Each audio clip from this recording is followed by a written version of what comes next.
पतिदेव, मुझे भी दर्द होता है। बिस्तर के साथ साथ मेरी इच्छाओं को भी समझा करिए।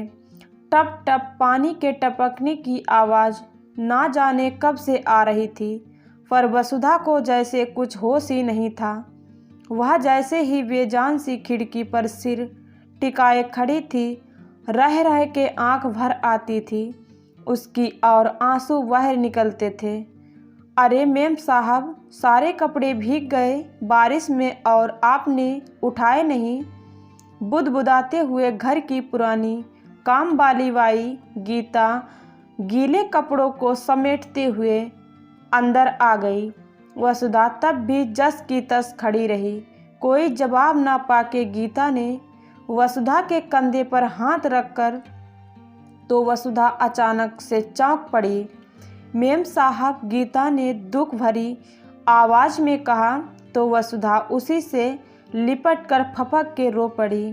3 महीनों से अंदर जमा गुबार हमदर्दी भरा एक स्पर्श पाकर लावे की तरह फूट पड़ा। गीता ने भी कुछ नहीं कहा और वसुधा की पीठ सहलाते हुए उसे बेड पर बैठाया, एक गिलास पानी दिया और फिर जाके अपने दोनों के लिए 2 कप चाय बना लाई।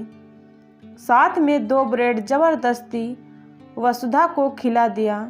वसुधा के होंठ, चेहरे और गर्दन पर दांतों के कटे जाने के निशान देखकर ही बुजुर्ग गीता समझ गई थी कि आज की रात फिर से बहुत भारी बीती है।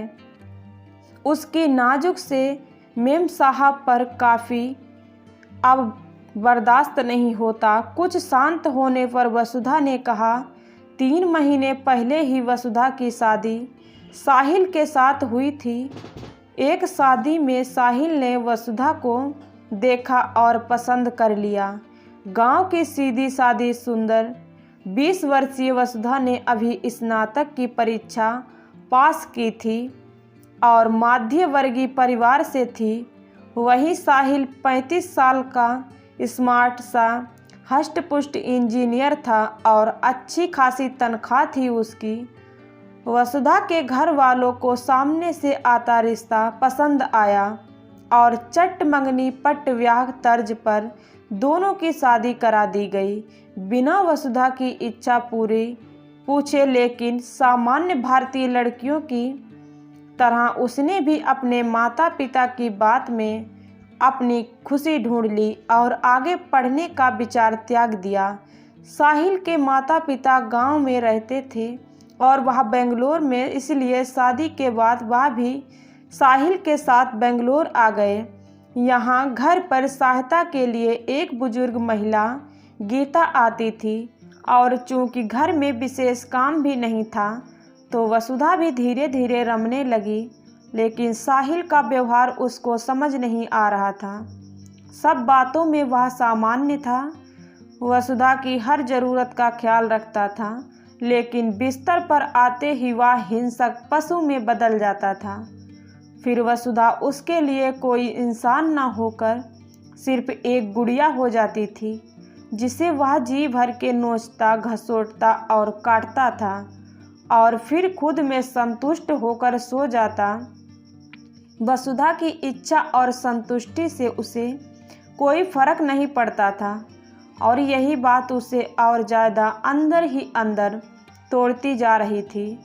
बीती रात भी सुनिए, आज मेरे पीरियड्स हैं, प्लीज़ आज मुझे सो जाने दीजिए। अरे तो क्या हुआ डार्लिंग, पीरियड्स में तो लेडीज़ और ज़्यादा एक्साइटेडमेंट रहती है, कह के साहिल ने उसे दबोच लिया और रात भर फिर से वही नर की पीड़ा वसुधा को भोगनी पड़ी। सुबह, वसुधा डार्लिंग 3 महीने हो गए हैं, पर कसम से तुम अब भी वाकई कमाल हो। उसका दर्द और तबीयत पूछने की बजाय उसने बेशर्मी से कहा, सुनो तुम लेटो, मैं नाश्ता ऑफिस में कर लूँगा, पर आज रात लाल साड़ी पहनना और तैयार रहना। कहते हुए साहिल ऑफिस चला गया और तब से वसुधा यही सोच रही कि आखिर उसकी इच्छाओं का क्या। ना माता पिता ने उन्हें महत्व दिया और ना पति को इसकी इच्छा, उसकी मर्जी और उसके स्वास्थ्य से फर्क पड़ता है। बस एक भोग्य बनकर रह गई है वह, और इसलिए उसे साहिल की उपस्थिति से भी डर लगता है।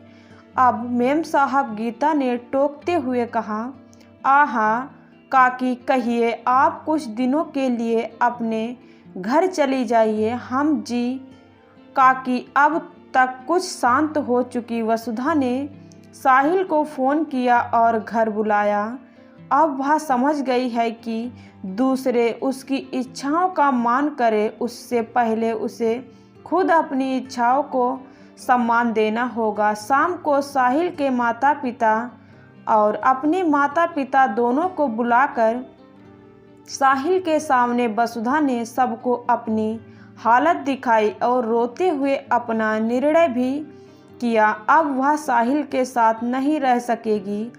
आप लोगों को लग रहा होगा कि यह पति पत्नी के बीच की बात मुझे इस तरह नहीं करनी चाहिए, पर साहिल मानसिक विकार से ग्रस्त है और मेरी सहन शक्ति खत्म हो चुकी है, इसलिए यह अपना इलाज कराए और फिर मुझसे कोई संबंध रखे। दोनों माता पिता ने वसुधा की स्थिति को समझा और साहिल ने भी मनोचिकित्सक की जांच ली। दोस्तों, शारीरिक संबंध विवाह का आधार है, पर सिर्फ तब जब वो प्रेम, सम्मान, समर्पण पर टिका हो, ना कि हैवानियत पर। यह बहुत संवेदनशील विषय है और इस पर चर्चा भी बहुत जरूरी है। सिर्फ पत्नी होने के नाम पर अपना शारीरिक शोषण ना करवाएं, क्योंकि ज़बरदस्ती सिर्फ ज़बरदस्ती है, प्रेम नहीं। दोस्तों, कहानी सुनकर अपने विचार कमेंट के जरिए ज़रूर बताएं। धन्यवाद दोस्तों।